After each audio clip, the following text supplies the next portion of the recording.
Graça e paz, meus irmãos, que o Senhor possa estar nesta manhã, juntamente de cada um dos irmãos, cada um de vocês que estão em casa, os irmãos que estão aqui, para que nós possamos estar juntos adorando a esse Deus maravilhoso, ao Deus que está sempre conosco todos os dias da nossa vida.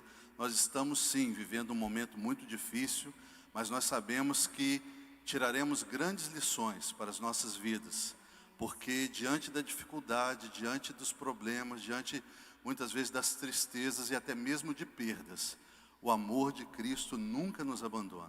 O amor de Deus nunca falha e Ele nos ajuda nessa caminhada.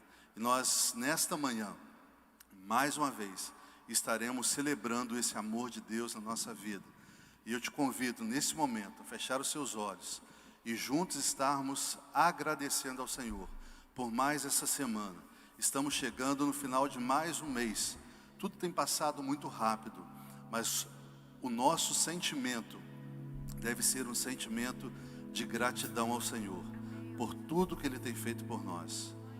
Nós adoramos a esse Deus por tudo o que Ele é, não por aquilo que Ele faz, não por aquilo que Ele nos dá, porque nós não merecemos nada, mas Ele derrama sobre cada um de nós a sua graça, sobre a nossa vida, sobre a nossa família, sobre a nossa casa, sobre o nosso trabalho, porque dele vem o sustento, dele vem a provisão, e isso é tudo o que nós precisamos.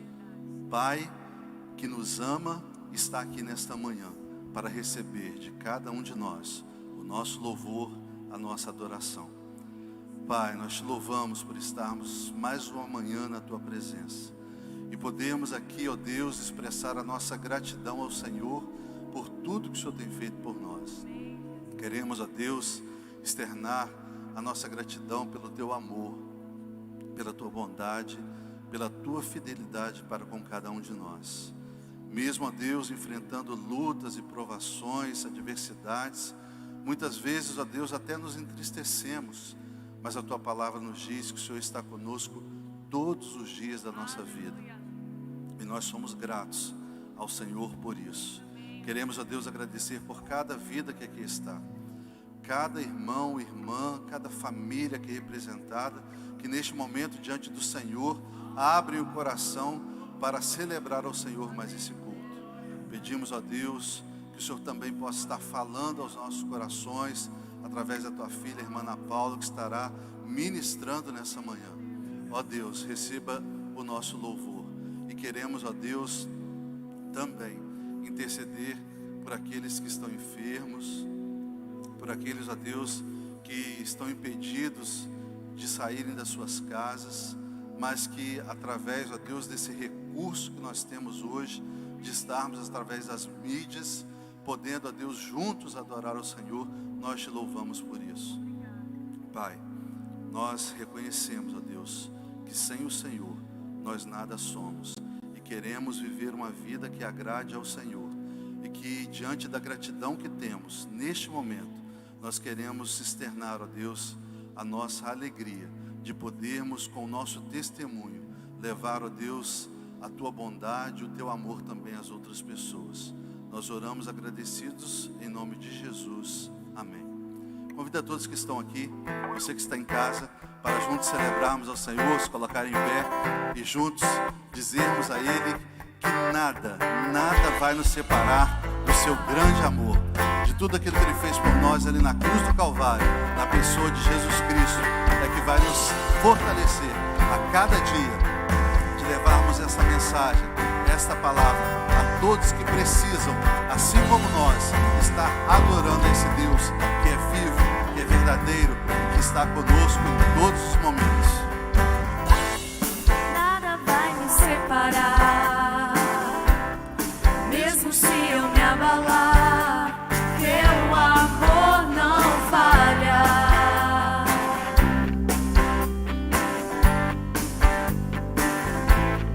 Mesmo sem merecer, sua graça se derrama sobre mim, teu amor não falha.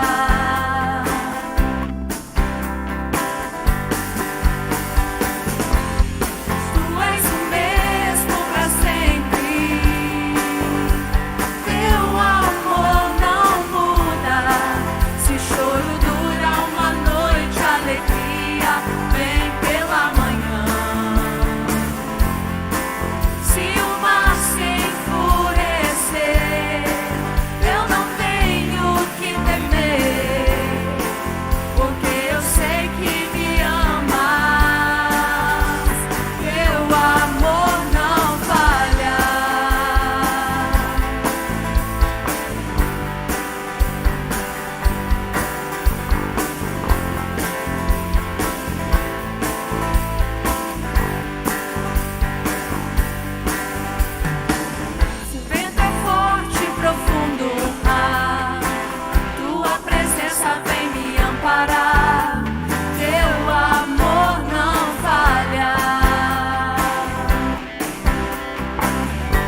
amor de Deus não falha. Eu não sei se você já experimentou isso na sua vida, mas se você verdadeiramente confiar de que o Senhor está contigo e que Ele pode todas as coisas, e você abrir o seu coração para viver isso na sua vida, recebendo Cristo Jesus como Senhor e Salvador da sua vida, você vai viver a alegria, a paz verdadeira. Não essa alegria que o mundo oferece, essa paz que é passageira, mas algo especial, que mesmo na dificuldade, mesmo muitas vezes na tristeza, nós podemos nos alegrar, porque a palavra de Deus nos diz que o Senhor é bom em todo o tempo, e em todo o tempo o Senhor é bom. E nós vamos louvar ao Senhor agora, declarando que Ele continua sendo bom. Olha que maravilha. Mesmo em adversidades, como muitas pessoas vivem, e muitas vezes nós enfrentamos, mas a nossa confiança no Senhor, a nossa alegria, nos dá a certeza e a garantia de podermos cantar neste momento, e declararmos para Ele e para o mundo, entender que Ele é bom e continua sendo bom, e que nós possamos viver isso dia a dia. Um dia a gente aprende a confiar em um Deus que faz milagres, que ouve a nossa oração e que se faz presente aqui. Um dia a gente aprende a dar um passo só de cada vez, mas sem duvidar, mas sem duvidar. Todos juntos. Ele continua sendo bom, Ele continua sendo Deus. Diga de todo o coração. Ele continua sendo bom, Ele continua sendo Deus.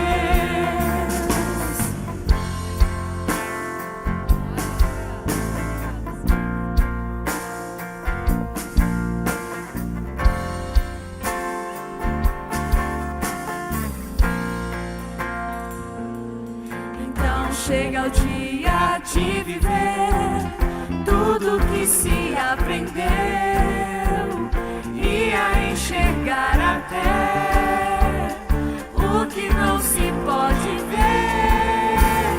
Chega o dia de entender, até ouvir o não de Deus, mas sem duvidar, mas sem duvidar. Ele continua sendo bom, Ele continua sendo Deus, Ele continua sendo bom, Ele continua sendo Deus, Ele continua sendo bom, Ele continua sendo Deus, Ele continua sendo bom, Ele continua sendo Deus.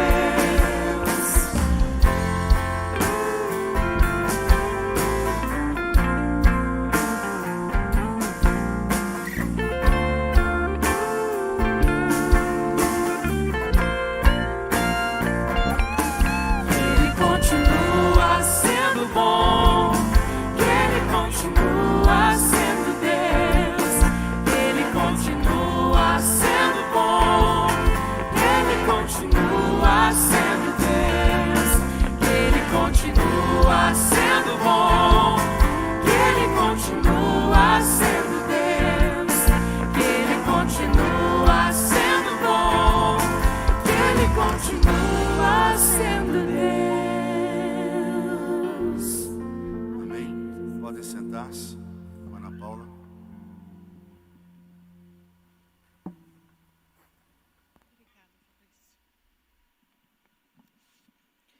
Saúdo a todos com a paz do Senhor. Mais um domingo que Deus nos dá, aonde nós estamos nos aprofundando um pouco mais na nossa jornada cristã, em conhecê-la, em saber como dar esse passo de cada vez, né? Essa música, ela resume de uma forma muito concisa, mas muito verdadeira sobre o que são as disciplinas espirituais. Chega aquele dia que a gente dá um despertar. A gente começa a fazer as disciplinas espirituais e chega um dia que realmente a gente chega à conclusão e fala: é isso. É um passo só de cada vez, é aquietar-me, é viver aquilo que Deus está me proporcionando e reconhecer que em tudo, Ele está sendo bom. Em momento algum, Ele deixou de ser quem Ele é. Em momento algum, Ele deixou de estar agindo. Em momento algum, Ele ficou em silêncio. Ele está sendo realmente bom no nosso viver. Vamos hoje falar sobre a oração. E eu quero ler com vocês, que vai ser os nossos textos bases. E nós vamos conversar rapidamente. Vamos primeiro ler Mateus, capítulo 6, versículos 5 a 13. Muito conhecido até essa passagem.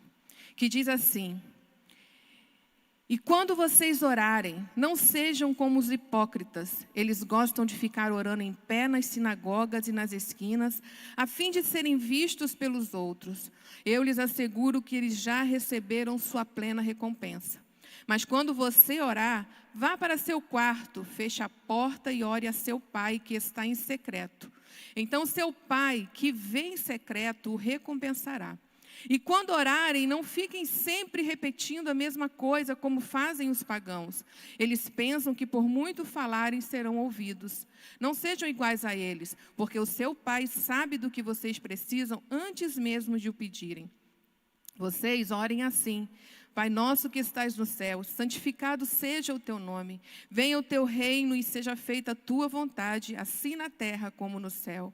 Dá-nos hoje o nosso pão de cada dia. Perdoa as nossas dívidas, assim como perdoamos aos nossos devedores. E não nos deixe cair em tentação, mas livra-nos do mal, porque teu é o reino, o poder e a glória para sempre. Amém. Os outros 2 versículos estão lá no livro de Lucas, que também vão tratar sobre a mesma coisa que nós acabamos de ler, mas eu quero ler apenas 2 versículos. O 11, capítulo 11, versículo 1 e o versículo 9, que diz assim: certo dia, Jesus estava orando em um determinado lugar. Tendo terminado, um dos seus discípulos lhe disse: Senhor, ensina-nos a orar como João ensinou aos discípulos dele. Versículo 9. Por isso lhes digam: peçam e lhes será dado, busquem e encontrarão, batam e a porta lhes será aberta. Pois todo o que pede, recebe, o que busca, encontra, e àquele que bate, a porta será aberta. A primeira coisa que nós temos que compreender em relação ao Sermão do Monte, que é onde está inserido esse ensino de Jesus sobre a oração. Jesus fala de disciplinas espirituais ali, ele fala da oração, ele fala da oferta, ele fala do jejum, ele fala de tudo no Sermão do Monte. É que nós temos que entender que o Sermão do Monte não são novas regras trazidas para o povo. Não é Jesus dizendo: a lei antiga não vale nada e agora vocês têm que seguir isso daqui. Não. Ele estava mostrando ali naquele sermão que, infelizmente, eles tinham transformado a lei em regras. Eles tinham transformado a lei apenas em uma questão ritualística. Então Jesus vem e confronta eles, mostrando que é, na verdade, um estilo de vida. E quando você lê o Sermão do Monte, você vai ver que Jesus vai estar o tempo todo inserindo a lei no viver daqueles discípulos, mostrando para eles: olha, vocês não fazem isso? É isso daqui, ó. É o que eu falei sobre amar o próximo. Vocês não fazem isso? É o que eu já tinha dito lá sobre a oração. Vocês têm que transformar isso aí num estilo de vida. É tirar a identidade manipulativa e controladora religiosa que tinha sido colocada. A vida religiosa, através de uma questão ritualística, e é esse o cuidado que nós estamos querendo trazer para vocês, de vocês compreenderem que vir para um culto é muito mais profundo do que apenas vir cumprir a obrigação de vir para o culto.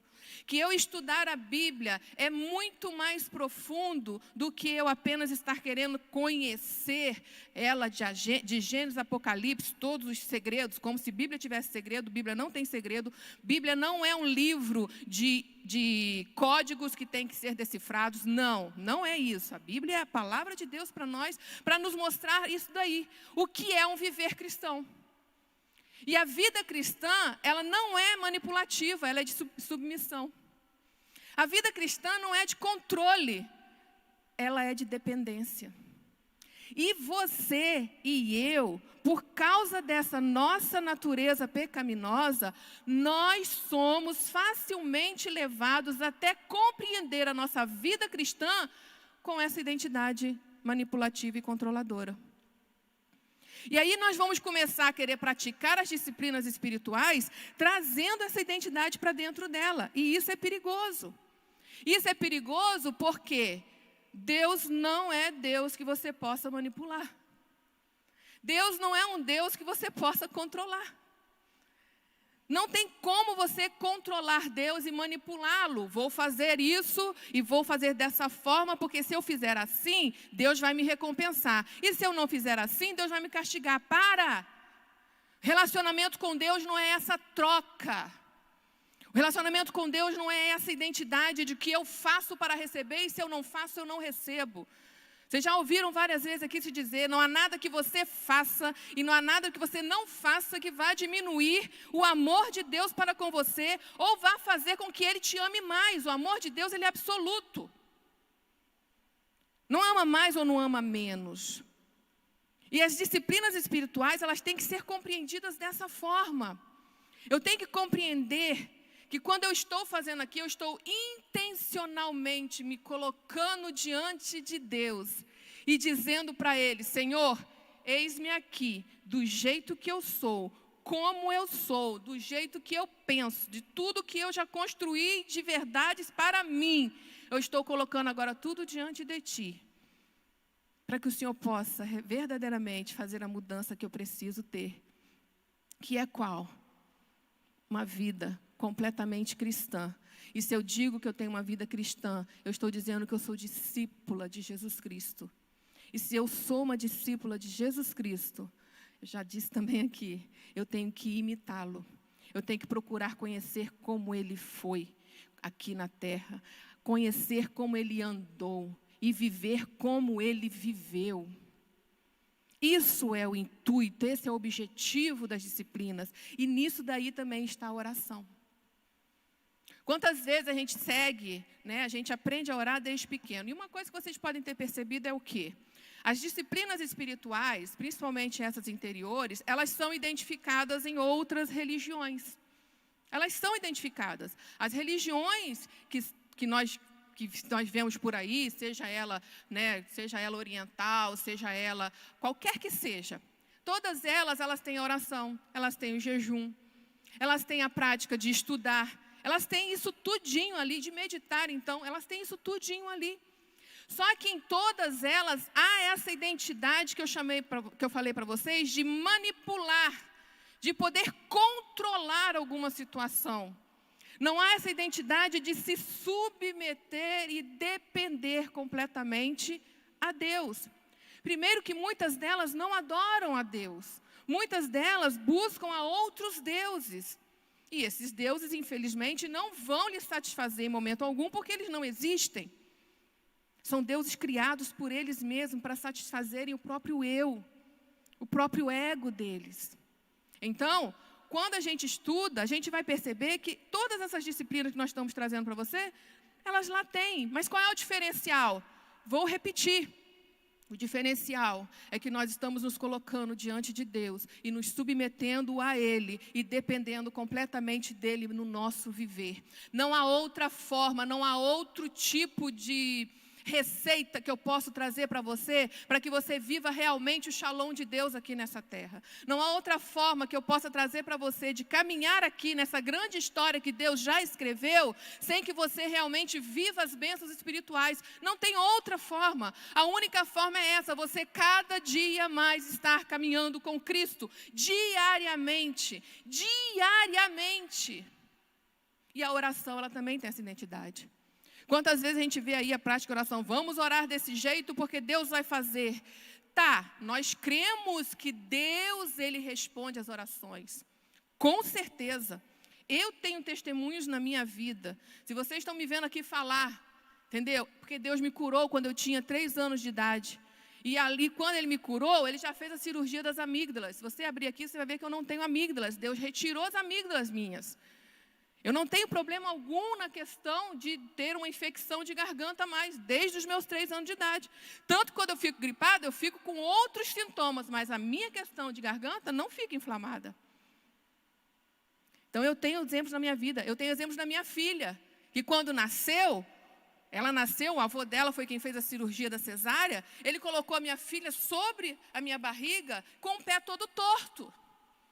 E ali eu vi o semblante dele cair, eu ainda falei assim, doutor Marino, o que foi? E a preocupação o quê? Da minha filha que tinha nascido com o pé torto.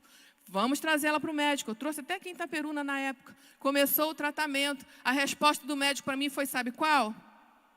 Ela, Ana, não vai andar com 1 ou 1 ano e meio, nem 2 anos.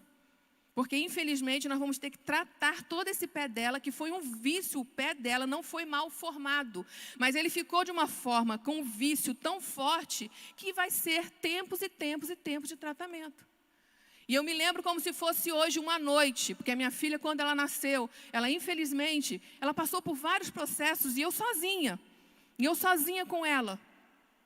Infecções atrás de infecções urinárias, e teve uma noite que ela estava com 3 meses, pé engessado, e eu sozinha com ela, o pai dela tinha saído para trabalhar, eu virei e falei assim, Senhor, em nome de Jesus, é a minha primeira filha, e eu creio que o Senhor é um Deus que me deu ela. Em nome de Jesus, cura minha filha dessa febre. Cura minha filha desse pé dela, que ela não tem infecção alguma, que ela já estava na 4ª infecção urinária, e a médica já pediatra falando assim, Ana, nós vamos investigar, talvez ela tenha alguma questão de malformação aí no trato urinário dela. Pela graça de Deus, aquela febre passou. Naquela noite. No outro dia, eu fui ousada, mas eu fui ousada, eu não indico isso a ninguém, eu tirei o gesso do pé dela. E a minha filha, na semana que ela ia fazer 9 meses de idade, ela começou a andar. Eu creio num Deus de milagres. Eu creio num Deus que quando a gente ora, Deus vai e responde. Eu creio nesse Deus. Eu tenho exemplos na minha vida, na minha história. Mas infelizmente nós trazemos essa questão de achar que Deus tem que responder tudo que a gente pede. Deus tem que fazer tudo que a gente pede. E a oração não é isso. Eu não manipulo Deus, eu não imponho o meu querer a Deus, é diferente. A oração, ela vai num outro contraponto. Quando a gente vai pensar em oração, a gente tem que entender que, na verdade, é o meu esforço e seu esforço intencional de entrarmos diante de Deus e falar assim com Deus, Deus, o que o Senhor está contando nesse momento na história da humanidade? O que o Senhor está contando? Que momento é esse que o Senhor está falando? Deus, eu não estou entendendo. Faça-me entender isso daí. E aí quando Deus começa a nos mostrar, porque Ele fala, Ele mostra, e Ele te dá os sinais e vai te direcionando, olha, esse é o momento disso. Aí você fala assim, Deus, mas Deus, aí Deus fala, mas eu estou contigo. Aí você vira e fala assim, então tá, Deus, eu me submeto e eu te obedeço, porque eu sei que eu dependo de Ti.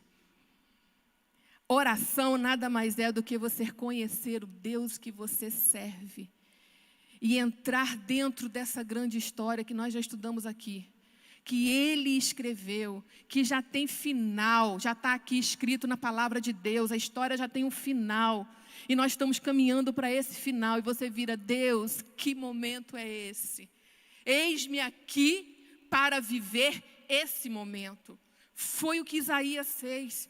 Ele entrou dentro do templo, tinha morrido o rei que era amigo dele, e ele não estava entendendo mais nada da história de Israel. Ele entra no templo e começa a falar com Deus, e o que Deus faz? Deus se apresenta para ele em glória. A glória de Deus é manifestada a Isaías de tal forma que ele cai. Ele estava orando, e aí Deus fala assim, olha menino, olha aqui rapaz, é isso daqui que eu tenho. Glória só para mim. E eu estou levando vocês a glorificarem a mim. E aí Isaías cai porque ele vê que ele é um pecador, ele é mais um junto com aquele povo. E ele diz assim: Senhor, ai de mim, porque eu sou um homem de lábios impuros e eu vivo no meio de um povo de lábios impuros. E quando ele ali se arrepende, Deus fala: então você entendeu agora, né, Isaías? Pois bem, Isaías, eu te pergunto, quem é que vai por mim? Quem é que vai agora falar com o povo isso daí? Aí Isaías se submete e fala assim: ah, Senhor, eis-me aqui. Envia-me a mim. É isso que é oração. É isso que é oração. Então, Tim Keller, ele vira e fala uma coisa muito bacana sobre oração. Ele diz assim, olha, priorizar a vida interior não significa levar uma vida individualista. Conhecer melhor o Deus da Bíblia não é coisa que se consiga sozinho. Envolve comunhão da igreja, a participação na adoração comunitária, a devoção privada, assim como a instrução e a meditação em silêncio. E no centro das várias maneiras de conhecer a Deus está a oração. A oração, Richard Foster considera ela como sendo a disciplina prioritária, porque ela está presente em todas as outras disciplinas. Quando você vai meditar, você não pode prescindir da oração. Quando você vai orar, você não pode prescindir da oração. Quando você vai jejuar, você não pode prescindir da oração. Quando você for fazer as disciplinas exteriores, né, você não pode prescindir da oração. Quando você está aqui em comunhão com seus irmãos, você não pode retirar a oração. A oração está presente em todas elas. É a oração que vai fazer com que você conheça cada vez mais quem é o Deus da sua vida. Porque é um momento onde está somente você e Ele. É um momento onde você está diante dEle, completamente derramado diante dEle. Seja aqui no momento da igreja, em culto, você está ali orando junto com seus irmãos, você está diante do Deus verdadeiro. E essa oração vai fazer com que você conheça mais e mais quem é o Deus da sua vida. O Deus que você diz servir.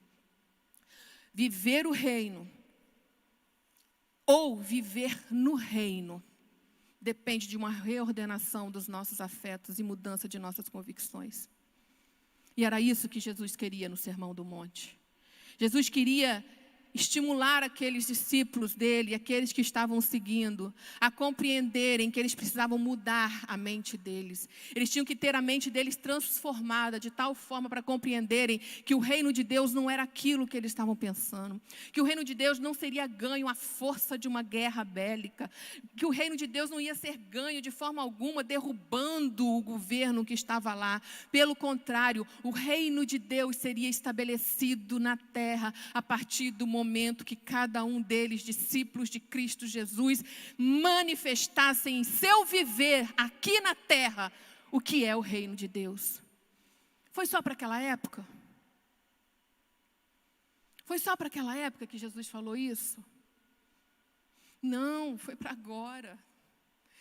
Eu e você, como os discípulos de Jesus Cristo, nós temos que cada dia mais reconhecer que nós já estamos vivendo nesse reino, porque a Bíblia diz que nós já estamos assentados nas regiões celestiais. Ou seja, nós já somos cidadãos desse reino. E se nós somos cidadãos desse reino que ainda é invisível, nós devemos vivê-lo aqui na terra. Mas como, Ana? Indo na igreja? Participando de células? Não! Esses dois locais são o lugar onde você vai, em comunhão com seus irmãos, crescer, se alimentar, estar sendo realmente, confrontado junto com os outros e confessando e mostrando as fraquezas para que possa caminhar. Mas o reino de Deus é manifestado na sua vida no seu dia a dia. É no seu dia a dia. É quando você se assenta para comer, ou é quando você se assenta para lanchar com um grupo de amigos. É no seu dia a dia quando você vai fazer um negócio. É no seu dia a dia quando você está trabalhando. É no seu dia a dia quando você está lá na faculdade. É no seu dia a dia quando você está no seu lazer. É ali que o reino tem que ser manifestado. Manifestar o reino aqui dentro é fácil. Mas Jesus está mostrando que viver no reino de Deus é você reordenar todos os seus afetos. E é você mudar as suas convicções. Não é porque lá fora diz, é desse jeito, mesmo que seja legítimo.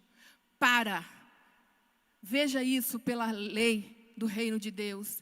Se aquilo não for ao encontro, ou seja, não der as mãos, não deve ser vivido. É isso que Jesus está falando. Eu não quero que vocês saiam por aí andando com uma Bíblia aberta. Eu não quero que vocês saiam por aí fazendo passeatas. Eu não quero que vocês saiam por aí querendo conquistar governos. Não, eu quero que vocês vivam. Eu quero que vocês sejam. É muito mais do que ter, é ser. Porque quando nós somos, automaticamente nós vamos sim tendo o quê?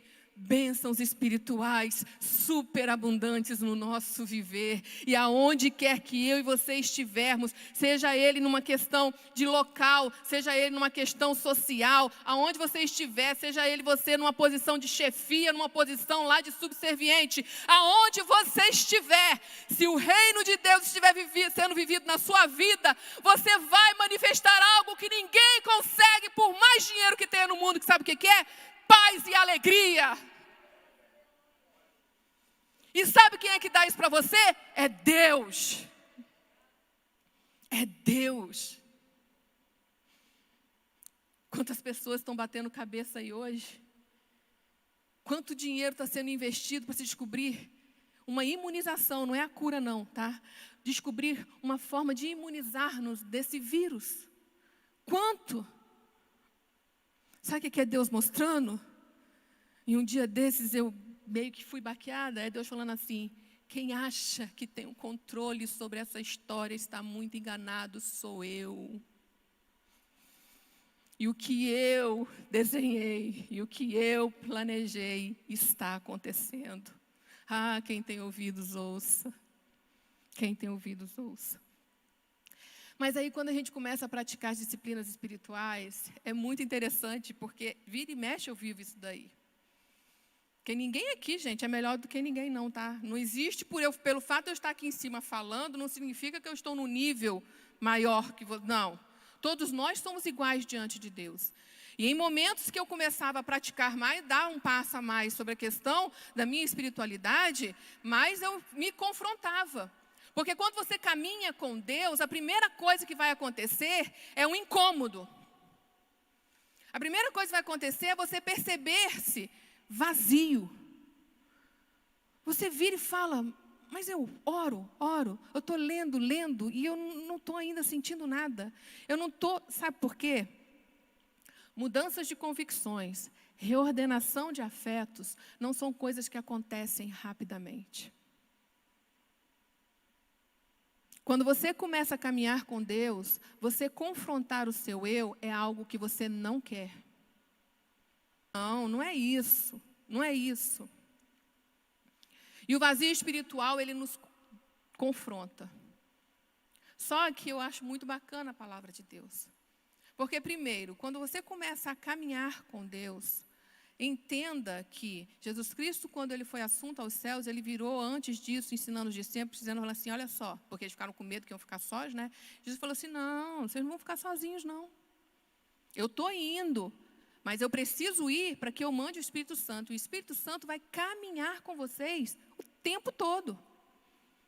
E ele vai falar com vocês, ele vai mostrar para vocês, ele vai direcionar vocês. Busquem ter intimidade com ele.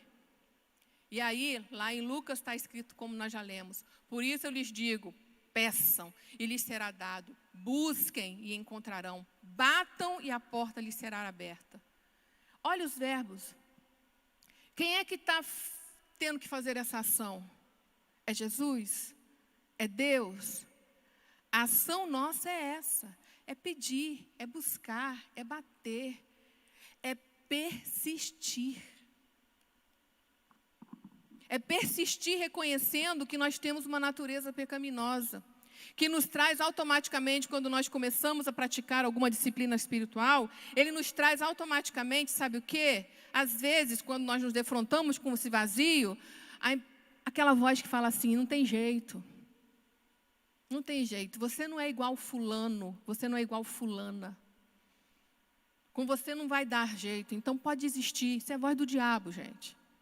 Porque o inimigo das nossas almas, ele quer fazer você desistir. Olha só o que ele fez com Jesus Cristo logo depois que ele foi batizado. Olha só. Vocês acham que foi só Jesus tentado daquele jeito pelo diabo? Não, nós somos tentados também. E ele vai soprando isso na nossa mente. Ele quer fazer a gente desistir. E é interessante que lá em Lucas 18, Jesus vai falar uma parábola da viúva persistente para poder nos mostrar essa questão de novo da oração persistente. Onde ele diz e fala, olha, persistam. Porque se um juiz ímpio atendeu aquela mulher, quanto mais o Deus, que é o Pai de vocês, que quer o melhor para vocês. É que há um período, e aí eu quero que você fique bem claro sobre isso. O tratar de Deus com a sua vida é o tratar dele com você. O tratar de Deus com a minha vida é o tratar dele comigo. E Deus, ele não vai de forma alguma ferir você na questão da sua personalidade, porque ele fez você assim. Ele quer reordenar o que está aí. Ele quer colocar as coisas no lugar. E aí aquelas pessoas que às vezes têm mais dificuldade de sofrer mudanças devido a alguma questão da sua personalidade, Deus vai trabalhar com mais afinco. Há outros que já atendem rapidamente. Há outros que não. A nossa jornada é diária. Então não questione se você já compreendeu algo na questão espiritual do viver e aquele que está do seu lado ainda não compreendeu. Pelo amor de Deus, pelo contrário, vá até ele e ajude ele. Ajude ele a compreender. Até o dia que Deus disser, não basta, agora não precisa mais. Mas enquanto Deus não falar o basta, fique do lado daquele que ainda está lutando com o seu eu. Com as suas questões internas, com as suas convicções, está tendo dificuldade de tirar aquilo ali de dentro dele. Mas caminhe com persistência diante do Senhor. Porque as bênçãos espirituais que Deus tem não é somente para mim, é para todos nós. E aí, quando a gente fala de oração, vocês já acharam que eu ia trazer para vocês aqui uma regrinha de como orar? Não vou. Não vou. A minha intenção, quando eu peguei esse tema orar, aí eu falei assim, Senhor, como que eu vou falar sobre isso? E li, estudei, procurei, claro, fui para a Bíblia. E quando a gente vai para a Bíblia, é muito interessante, que eu estou lendo os evangelhos, entrei agora em Lucas, estou lendo os evangelhos há 2 semanas, porque eu estou marcando outra coisa, é semana que vem não, na outra semana é o estudo. O estudo é interessante, seja intencional na sua Bíblia, sabe? Por exemplo, eu estou lendo os evangelhos com uma intenção específica, marcar todas as passagens onde Jesus orou e Jesus ficou sentado à mesa e ensinou alguma coisa. Essa é a minha intenção. Estou marcando de verde e vermelho. Seja intencional. E aí eu estava lendo, e eu cheguei em Lucas, e é interessante que mais uma vez eu percebi que Jesus, apesar de falar aquela regra no Sermão do Monte sobre o Pai Nosso, ele não estava falando uma regra, ele estava falando o que ele fazia. Jesus orava. Jesus, a única coisa que ele não teve na oração, talvez tenha tido na infância, seria o aprender a orar. Mas Jesus, ele aquietava-se. Jesus mudou. Que isso, Ana? Jesus é Deus. Vai lá para o Getsêmani.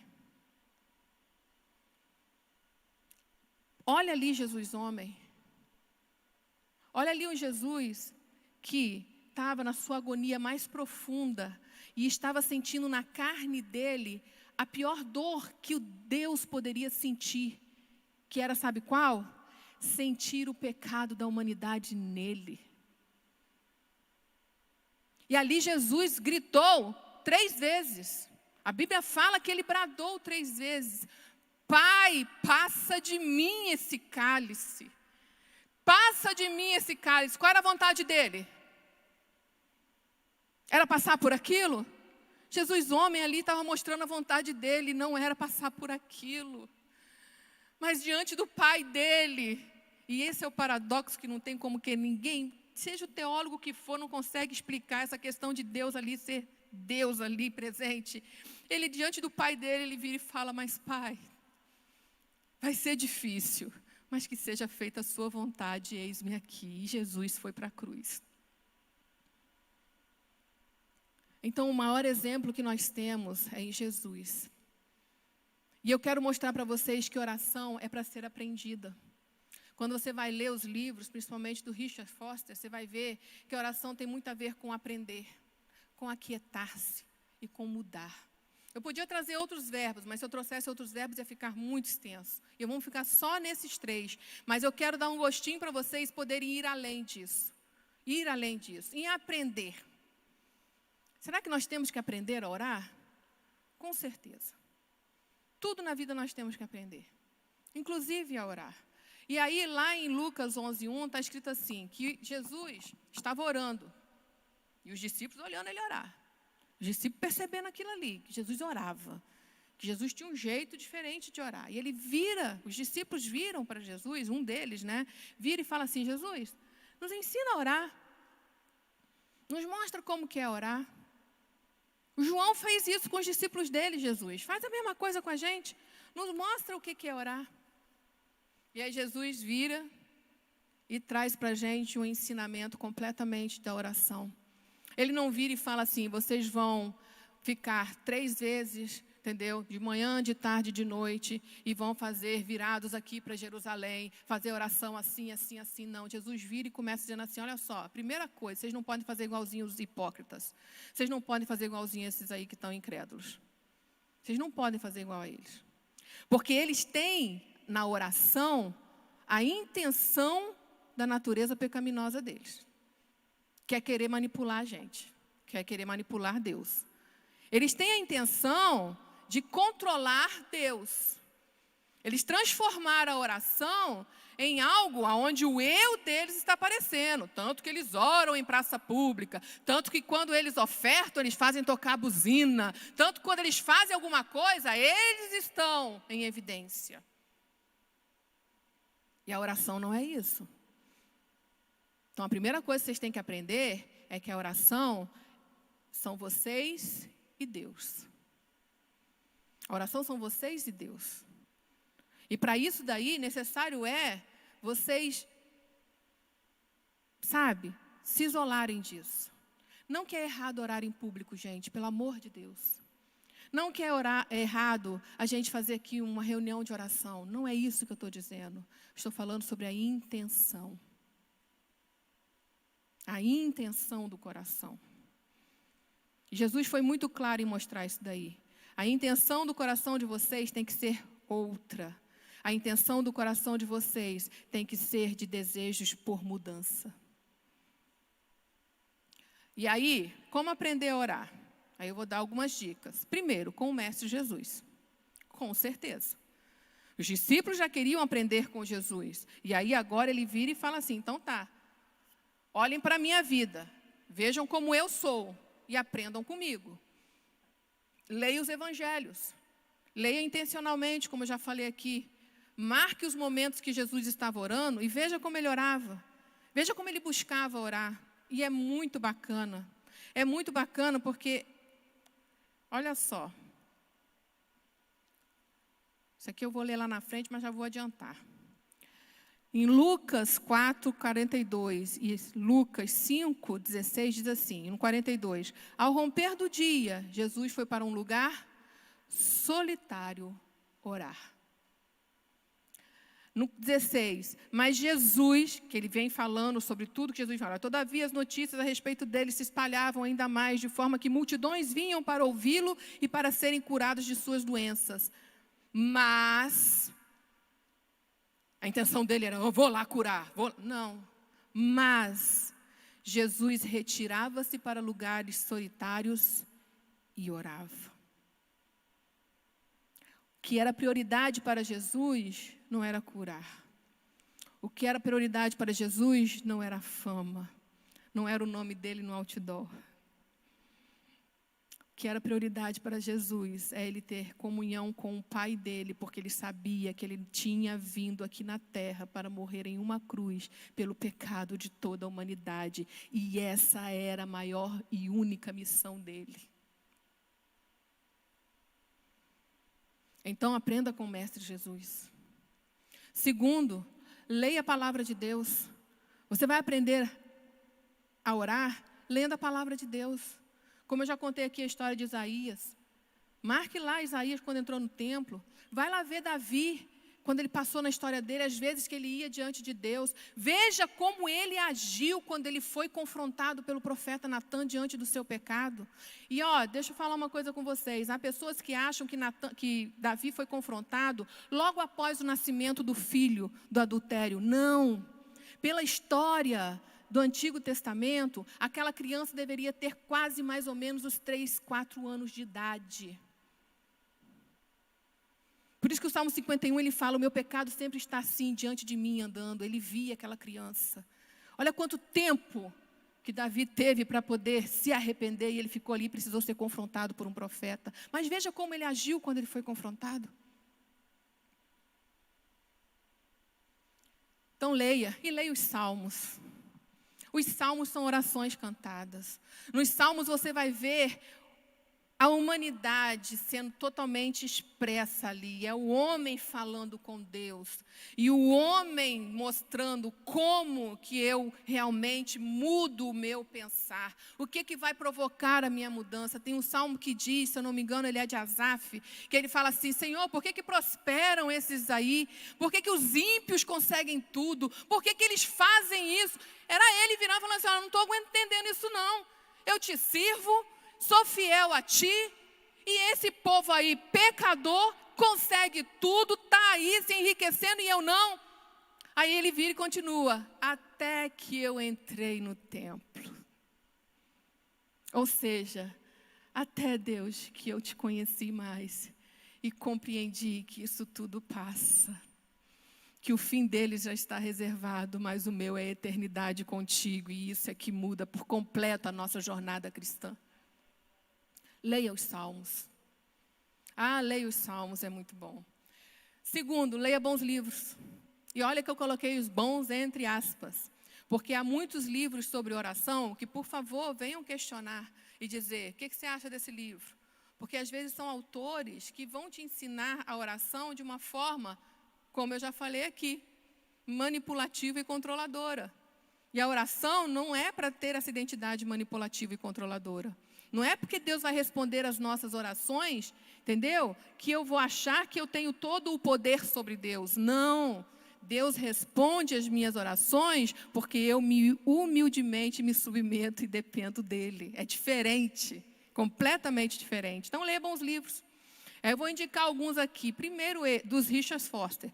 Celebração da Disciplina, Oração, Refúgio da Alma. É muito bom.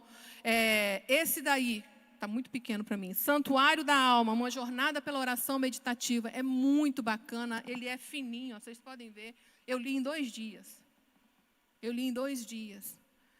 É um livro que você vai lendo, você vai falando, Senhor, eu quero isso. Eu quero chegar nessa prática da disciplina da oração.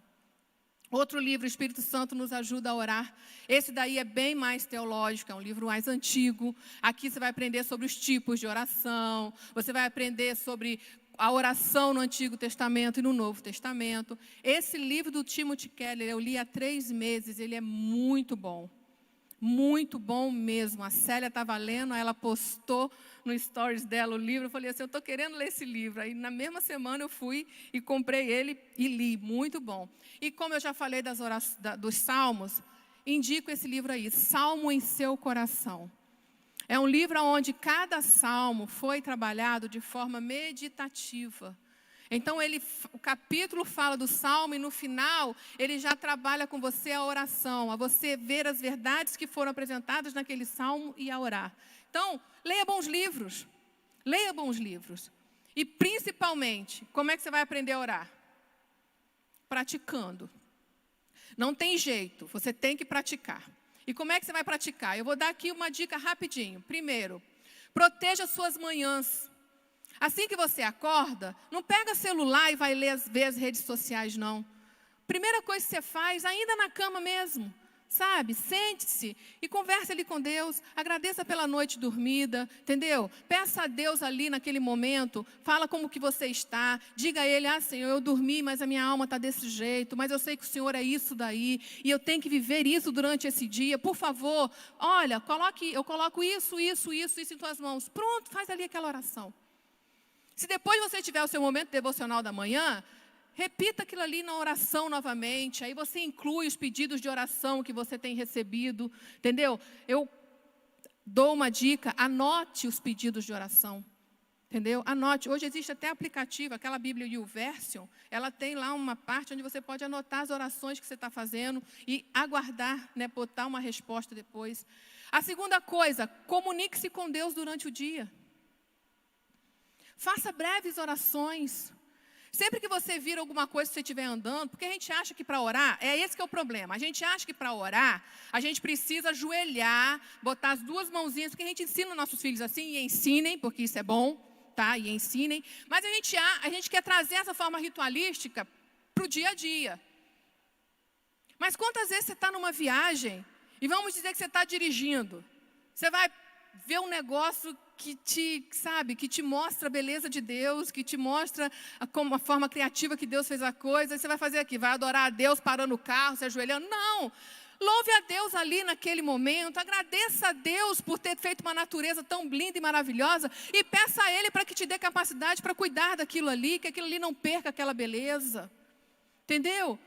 Se alguém durante o seu dia pedir para que você ore por ele, aonde você estiver, às vezes, quando eu estou no meu serviço, eu costumo me isolar. Eu vou no local que a gente tem para se isolar mesmo ali na Secretaria de Saúde, é o banheiro. Eu entro no banheiro, oração de 2 minutos, ora pela pessoa e anote o pedido de oração para que você continue orando. Mas na hora que ela te pediu, faça isso. Porque às vezes a pessoa te pediu e ela precisa para aquele momento, não para depois. E outra coisa, tenha nos seus lábios sempre o louvor. Quantas vezes, gente, eu passei por situações na minha vida onde eu tinha que dar uma resposta, e quem convive comigo sabe que eu sou, às vezes, um pouco impulsiva e tenho um sangue um pouquinho mais quente. Só que a gente vai se percebendo, porque a vida de disciplina diante de Deus te ensina a se conhecer, é a primeira coisa.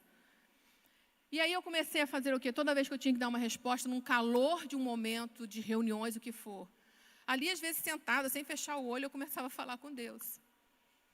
Eu me aquietava daquele barulho, eu me aquietava e começava a falar com Deus. E falava, Deus, como que eu vou responder?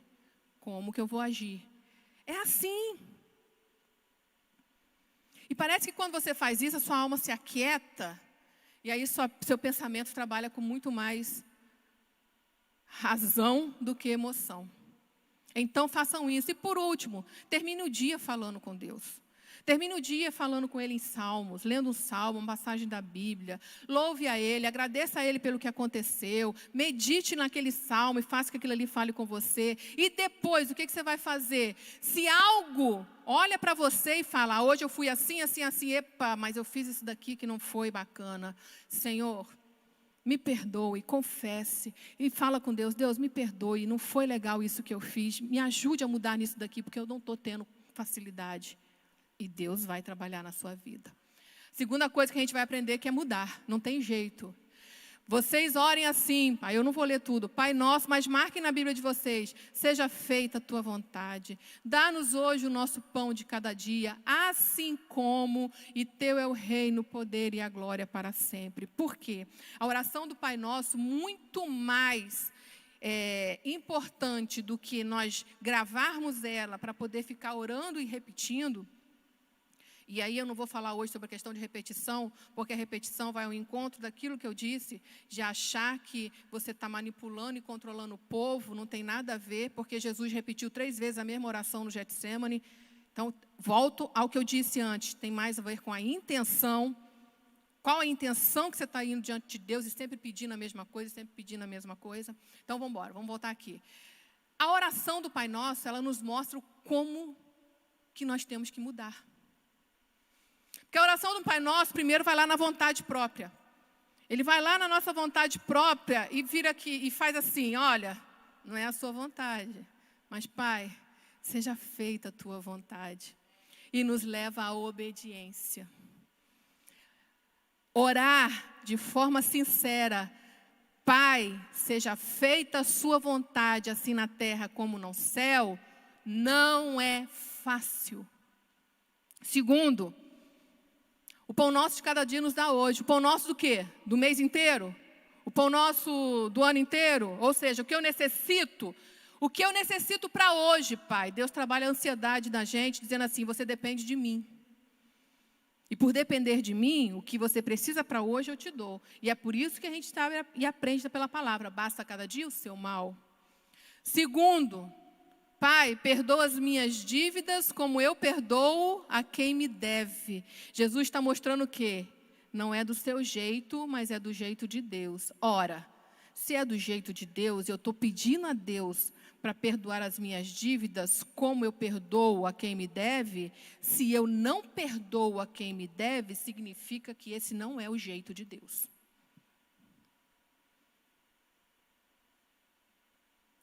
E a egolatria. Tudo é para minha glória, tudo é para mim, tudo é o meu eu. E Deus vira e fala assim, não, porque teu é o reino, o poder e a glória para sempre. Não sou nada eu, é tudo você. Timothy Keller vai dizer que nada exceto a oração revelará a nós mesmos quem somos, pois só diante de Deus conseguimos enxergar e nos transformar em nosso verdadeiro eu. Richard Foster ainda fala assim, olha, não entrarei aqui nos menores detalhes, apenas direi sem rodeios, você não é responsável pela sua transformação, pela transformação do seu próprio coração, e nem eu, ou seja, nem ele, Richard Foster, mas é Deus quem faz.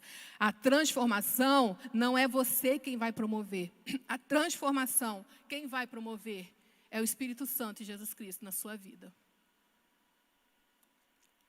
A única coisa que nós temos que fazer é nos submeter a Ele. Porque orando, nós pedimos. Quando nós pedimos, nós vamos aprender aqui, nós ouvimos. E ouvindo, se obedecermos e praticarmos, nós mudamos. Romanos fala que da mesma forma o Espírito Santo nos ajuda em nossa fraqueza, pois nós não sabemos como orar, mas o próprio Espírito intercede por nós com gemidos inexprimíveis, e aquele que sonda os corações conhece a intenção do Espírito, porque o Espírito intercede pelos santos de acordo com a vontade de Deus. Não pense que o Espírito vai te fazer orar segundo a sua vontade pecaminosa. Ele vai sempre te confrontar e te levar a orar segundo a vontade de Deus. Romanos 8:34 fala, quem os condenará, e nós já trabalhamos isso daqui, foi Cristo Jesus quem morreu, e mais que ressuscitou e está à direita de Deus e também intercede por nós. Tem alguém lá orando por nós, Jesus Cristo, aquele que por nós morreu. E por último, aquietar-se. Aquietar-se, coisa difícil para se fazer hoje em dia. Coisa mais difícil para nós fazermos hoje em dia se chama aquietar. E esse aquietar-se, não é aquietar-se somente, por isso Jesus falou, vá para o seu quarto, né? Que é a passagem, vá para o seu quarto. O aquietar-se não é o fato de você se isolar dos outros, não é isso somente. Claro, você vai tirar momentos seus com Deus, mas esse aquietar-se é você saber sossegar o murmúrio, o barulho da sua alma, até mesmo em meio a algum embate ou em meio a pessoas. E ali você conseguir respirar, falar com Deus ali quieto naquele momento e Deus falar contigo. E quais são os maiores obstáculos? Jesus falou, vá para o seu quarto e feche a porta e ore. Sabe, aquiete-se, sossegue. Primeira, distração. Pelo amor de Deus, o que mais nos distrai hoje em dia se chama celular. Celular. No seu momento de devocional, não tenha o seu celular do seu lado. Ele vai te distrair, sim. Não tem jeito. É o celular, hoje é. E outras coisas, questões mais. Mas vamos lá, outra coisa é o monólogo. Como esse daqui é o que mais nos faz não nos aquietarmos. Nós achamos que oração é só falar. Eu vou falar. Mas ninguém consegue sabe, estou no meu momento de oração, falei, agora eu vou me calar, vou silenciar. Kierkegaard foi um filósofo cristão, ele virou e falou assim, olha, um homem orava, e no início pensou que a oração equivalia a falar. Contudo, à medida que foi ficando cada vez mais quieto, percebeu que a oração é ouvir. Ele aqui está falando dele mesmo. E se você ouvir a história de Kierkegaard, você vai ver que ele teve 3 fases interessantes na vida dele. E aí ele aprendeu que é quietar-se e ouvir. Deus fala. Aquieta sua alma. Deixa Deus falar contigo. E por último, é o imediatismo. Vivemos numa época onde nós ficamos inquietos, porque nós queremos as coisas agora. E nós achamos que a mudança que nós precisamos, nós achamos que aquilo que nós precisamos e necessitamos, a resposta tem que ser de agora, imediata. E aí a gente fica, sabe? Uma das práticas que se tem, eu não sei se hoje ainda tem muito disso, mas alguns anos atrás, uns 15, 20 anos ainda tinha isso, era o quê? Quando alguém queria uma resposta de Deus, ia saindo de irmã de oração em irmã de oração. Queria ouvir Deus, queria ouvir Deus. Aquieta sua alma, que Deus vai falar contigo no seu quarto. E para finalizar, eu quero fazer um convite para você. Um convite que quando eu li eu chorei. E agradeci a Deus por estar fazendo esse convite. Que diz assim. No verão de 1990, Richard Foster, tá? No verão de 1990, eu estava trabalhando intensamente no que hoje é a obra Oração, Refúgio da Alma. É claro que ainda não era um livro, só um monte de notas rabiscadas em pedaços de papel, guardanapos e qualquer outra coisa que eu conseguisse achar. O pessoal da biblioteca da universidade, onde eu lecionava na época, separou uma sala especial para a minha pesquisa. Até me deram a chave para que eu pudesse entrar a qualquer hora, de dia ou de noite. Ao longo daqueles meses de verão, imagino que li uns 300 livros sobre oração, clássicos, contemporâneos, livros. A minha cabeça estava explodindo com todos os debates sobre oração e todas as definições de oração. Aprendi cada i e cada tio de oratio, meditatio e contemplatio. Isso é um livro. Fiquei tão perdido no castelo interior de Teresa de Ávila que já não sabia em qual sala eu estava. Nunca me esquecerei de uma noite específica em julho de 1990. Eu estava completamente só na biblioteca. Todos tinham saído horas antes, era tarde. Eu havia lido demais, estudado demais, estava sofrendo uma sobrecarga. Como alguém conseguiria enfrentar em um único livro todas as dificuldades e todos os meandros da oração? Não era possível. Joguei as mãos para o alto, pronto para abandonar o projeto. Então algo aconteceu comigo e algo que ainda hoje acho difícil explicar. A única coisa que posso dizer é que vi alguma coisa. E o que vi era o coração de Deus. E o coração de Deus era uma ferida aberta de amor. Então ouvi a voz do verdadeiro pastor, não externa, mas internamente dizendo: eu não quero que você abandone esse projeto. Em vez disso, diga a meu povo, a meus filhos, que meu coração está quebrado. A distância e as preocupações deles me machucam. Diga a eles, diga a meus filhos que voltem para casa. E assim estou dizendo isso a você. Da melhor maneira possível estou dizendo que Deus está recebendo você e a mim em casa. Na casa a que pertencemos, na casa para a qual fomos criados. Temos vivido num país distante, num país de escaladas, ataques e pressões. Num país de barulho, pressa e multidões. E Deus nos acolhe em casa. Uma casa de paz, serenidade e alegria. Não precisamos ter medo. Os braços de Deus estão estendidos para nos acolher. O coração de Deus é grande o bastante para nos receber. Somos bem-vindos à sala de estar do amor divino, onde podemos calçar chinelos velhos e compartilhar com a liberdade. Bem-vindos à cozinha da amizade divina, onde conversas e massas se misturam em boa diversão.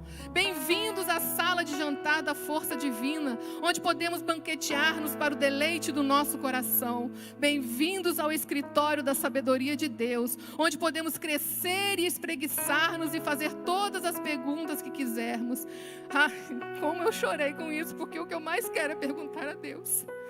Bem-vindos à oficina da criatividade divina, onde nos tornamos colaboradores de Deus. Bem-vindos ao quarto do descanso divino, onde encontramos nossa paz. Jesus é a porta desse lar, que é o coração de Deus. E a oração é a chave que, pela graça, por meio da fé, Efésios 2:8, destranca a porta. Somos bem-vindos ao lar, bem-vindos ao santuário da alma. Meu querido, você é bem-vindo ao coração de Deus, porque Cristo já abriu essa porta. Ore e converse com Ele. Deus te abençoe em nome de Jesus.